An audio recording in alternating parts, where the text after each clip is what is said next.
אהלן, יש לנו פה היום מיצובישי גרנדיס עם זיוף במנוע. אני מקווה שאתם יכולים לשמוע את זה, אולי במצלמה קצת קשה לראות את זה.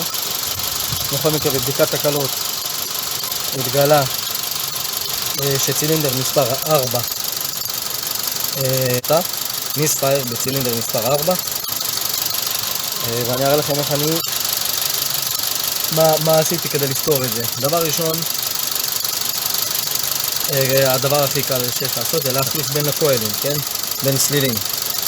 מה שעשיתי החלפה בין מספר 3 למספר 4, מחקתי את הקלות, עשיתי סיבוב וחזרה התקלה על צילינדר מספר 4. הדבר הבא שעשיתי זה בדיקה עם סקופ, לראות אם יש לנו פיקוד לסליל. רק הפיקוד, הבדיקה הראשונה שעשיתי, ואני אראה לכם מה אנחנו רואים. טוב, אז הסקופ רץ, סקופ של פיקוסקופ. אוקיי, אני עכשיו בסליל מספר 3, יש פה 3 חוטים, פלוס, מינוס וסיגנל מהמחשב. אוקיי? ואני מתחבר לסיגנל מהמחשב, אני עושה back probe, אני מתחבר מאחורה, איפה שיש את הגומייה.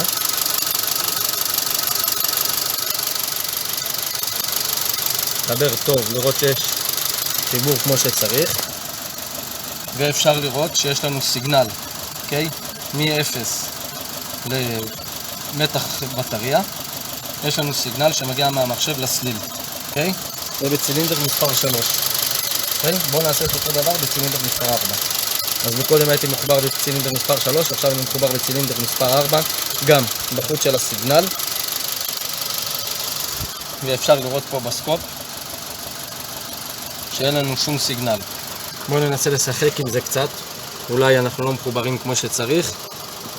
ננסה להכניס אותו לפנים עד הסוף. אפשר לראות שאין לנו סיגנל פה. אז כמו שראיתם, אין לנו סיגנל בחוט של ההפעלה של הקול שהולך מהמחשב לסליל. אין לנו סיגנל. כמובן שאני בדקתי פלוס ומינוס שמגיע לסליל, יש שם פלוס ומינוס, הכל תקין, זה אומר שיש לנו נתק. טוב, אז בהמשך של זה פתחתי פה את הצמה, כמו שאתם רואים. ציפיתי לראות משהו יותר ברור, אבל אני לא ראיתי משהו ברור. אז מה שאני עושה, אני פשוט עושה בדיקת רציפות ממש הכי פשוטה, עם רב מודד, בצורה הכי פשוטה. בדיקת רציפות. פה אני מחובר בפין, כן? אני שם אותו לא בפנים, אלא טיפה בצד, כדי לא להרוס את השקע. ואני אנסה להראות לכם את זה מיד אחת, קצת קשה. רואים שפה יש לי רציפות, אם אתם יכולים לראות פה, יש לי רציפות. ופה אני מחובר פה, אין לי רציפות. כן? שוב. יש רציפות, אין רציפות.